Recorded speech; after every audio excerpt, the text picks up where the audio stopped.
Welcome back, guys, to another episode of Ranting with Wrenches. So today we're going to talk about what was the first car that we was actually going to buy before we actually got the cars that we have now. So I'm gonna start it off. So the first car I was gonna buy when I was You was a young pup. yeah When you was about 3 foot smaller than you was now. You actually be surprised. Matter of fact, give it a guess. I'll give you two. Guess what car? Let's go Toyota Celica. No. Chevy Malibu. No. All right. So, the first car I was gonna buy was a Dodge Charger. Okay. Yeah. That's kind of not really. I was trying to go away from the stereotypical old head car, but you got an old soul in you. Actually, it was two. It was either that or I was gonna get a 300 series. It's the same damn car. It is. I can't blame you though. The 300s is nice. I like them, but my Such wife. an old black man car. Exactly. My wife was like, hell to the no. You definitely ain't getting no 300 series. And the Dodge Charger, she already had one. So she was like, nope, you're not getting that either. So that's when I ended up getting, the Hyundai Sonata 2.4. Oh yeah, a 2.4 liter Hyundai? Yeah. I didn't know about that one. That was probably pretty peppy though. It was The nice. 2.4 liters, It was nice. they're not bad. I added the weapon muffler tip. The weapon arm muffler or the intake? No, just the muffler. Probably sounded like a bumblebee. Just to get that sound. Nah, it didn't sound. I know those things are so cheap. The weapon arm stuff is so cheap. I remember when I'm about to reveal my age. When eBay first started becoming popular and everybody wanted the weapon R intakes because they had like a multicolored titanium look to it. They were trash. They were trash. Those weapon R dragon something. They made it sound cool. Exactly, so but they were trash, and the filter was so large that like air would escape. The piping was worse than OEM piping. Because you know how like the OEM is smooth and then it's got the ridges in it to help silence that air. It had ridges the entire way through it. It was like it's like corrugated hose you use to like drain water out of your downpipe at the house. Oh, so garbage. yeah. So you're spending that at Lowe's. yeah, nigga, so you're spending $40 on something that's not even increasing your airflow. It's actually slowing it down. That's funny. But the mufflers were nice. I bought it was like $100-something. One of my boys, he put a weapon arm muffler on his 95 Civic. I'm not sure what body style that is. It's not the D series? Yes. Yeah. You can't do that.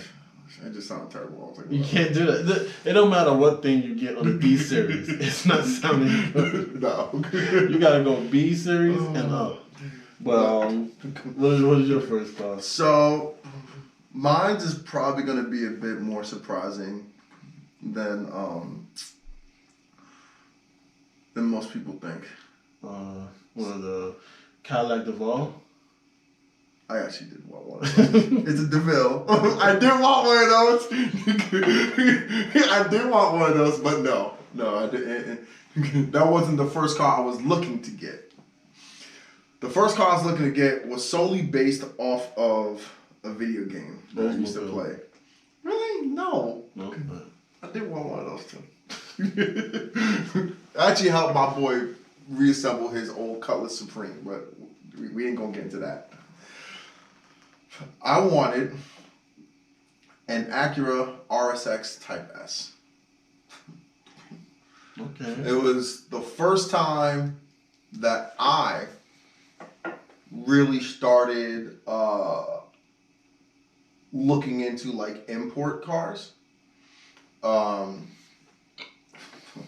And that was the first time I was like, oh, what kind of motor is in this thing? And then I heard the term interference motor. I was like, fuck is that?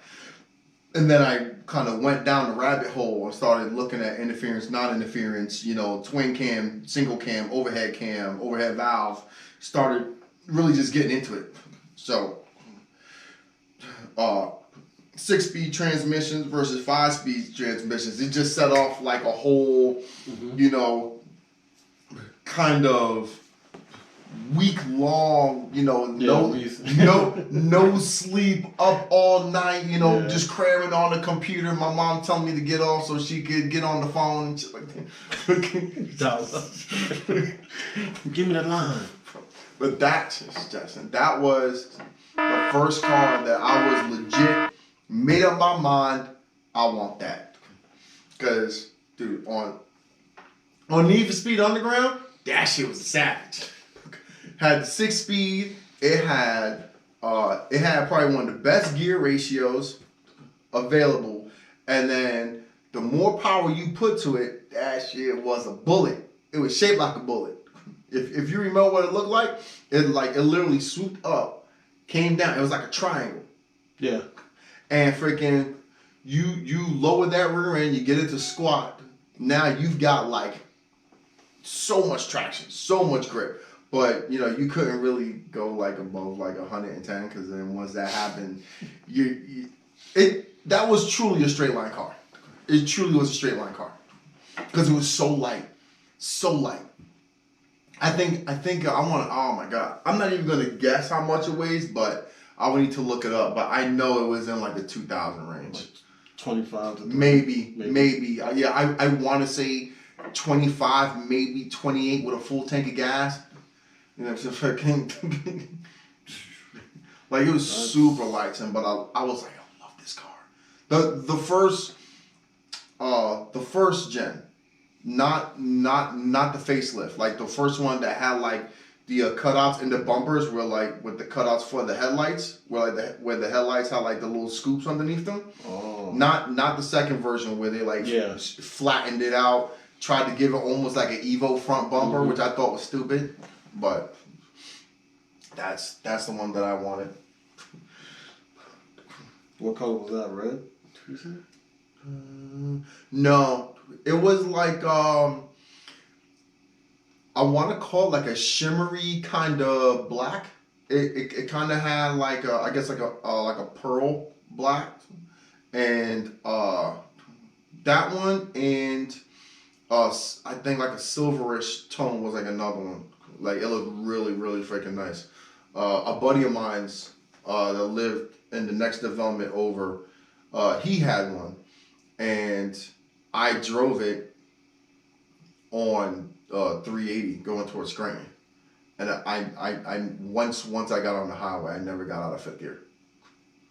I think I slowed down one time from sixth gear down to fifth gear, and as soon as I think that was just to pass somebody. And as soon as I passed them, I mashed the gas, and within like 2 seconds, I was back up in the sixth gear. And then I don't think I did any slower than like 105. I was a complete moron. And 380. There's like one spot that the cops can hide there. Yeah. Everywhere else, it's just rallying and drop off. Yeah. It's just and you can see them. Mm-hmm. So yeah, I was just flying. But that car was so light. So light. Like that was the first time I realized that, holy shit, I'm going so fast, it feels like the car is floating. How you say it? Like certain, like, all right, I go on my Subaru, then I drive another car. I'm going like 80. I'm like, damn, is this car moving? I feel like I'm going like 40. It happens all the time. Like during our days off, mm-hmm. I'll take the kids around, take them to school, drop them off, and then I get into the Jetta, and then I hit the gas. I'm like, yo, what the? I'm like, why does it feel so fast? I'm like, because I've been driving around in an SUV all week. Now I get back into my car. You know what I mean? Yeah. Like that weighs a quarter of what the Rogue does, and I'm like, yeah, get that response. And then even the kids are like, oh, you're driving super fast. And I'm like, I'm only doing 30. Oh, you want to see? Now. But